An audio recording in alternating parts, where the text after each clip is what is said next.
Hola, bienvenido al taller de las reflexiones. La reflexión de hoy la he titulado Ellas también quieren sexo, pero los tres tenemos casi 80 años. Habíamos nacido a mediados del siglo pasado. Hablábamos de todo, de cualquier cosa. En un momento dado, mi amigo me dice, ¿y cómo vas de novias?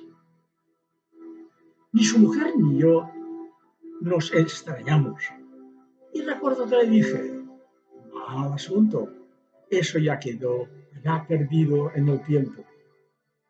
Parecía que estábamos todos de acuerdo, pero yo continué diciendo, es que nosotros queremos sexo, ellas parece que quieren algo más. Continuamos estando de acuerdo. Ella y yo, mi amiga, la mujer de mi amigo, pensamos que el hombre lo tiene muy claro. Él quiere, necesita el sexo. Sin embargo, la mujer necesita algo más. Necesita estar enamorada o quizás más cosas. Lo del sexo puede que tarde en reconocerlo. Ahora, a cualquier mujer, por muy enamorada que esté, si no siente la atracción de su pareja, siempre se preguntará, ¿es que no le atraigo? ¿Ya no me desea? Voy a ponerle guapo. ¿Habrá otra por ahí? Y entonces recurre a la seducción, por lo que en el fondo está invocando al sexo. Dejemos estar al resto de los animales, centrémonos en la especie humana. Desde la noche de los tiempos, desde que hombres y mujeres han existido, la lucha de los sexos siempre ha estado presente. Pero esa batalla siempre ha ganado él, por su carácter más agresivo, más fuerte, siempre ha sido la voz cantante. Ha educado, ha puesto a su servicio. Si hubiéramos tenido una educación que contemplara eso. Pero claro, quien está haciendo esta reflexión ha sido educado también en esa época. No obstante, parece que en los últimos tiempos hay por ahí una revolución feminista a la que hay que prestarle mucha atención.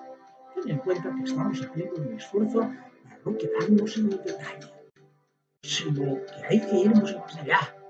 Y con ahínco vamos a concebir una abstracción.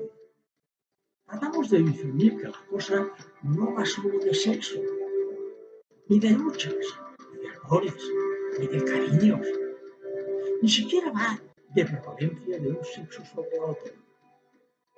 Va de seres humanos tratando de comprender. Y parece que los estamos acercando. Puede que sea el momento de hacer un acto de construcción y ver qué se ha hecho mal. Echando la mirada atrás, quizás me arrepienta de no haber pensado suficientemente en ella, de solo haber pensado en mí, en mi instinto, en mi placer, sin importarme su disfrute. Solo iba directamente a lo mío. Nunca llegué a pensar que con ella tenía que hacer algo más, algo para ella que ella también disfrutaba. Ese fue mi error y también quedó de manifiesto mi egoísmo.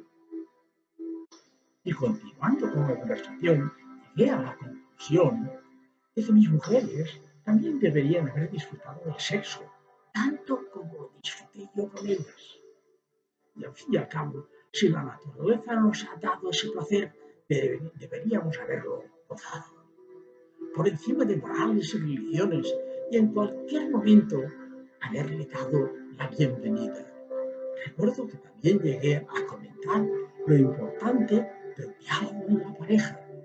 Cuando más elevado, cuando más sentido, cuanto más complicidad, mejor.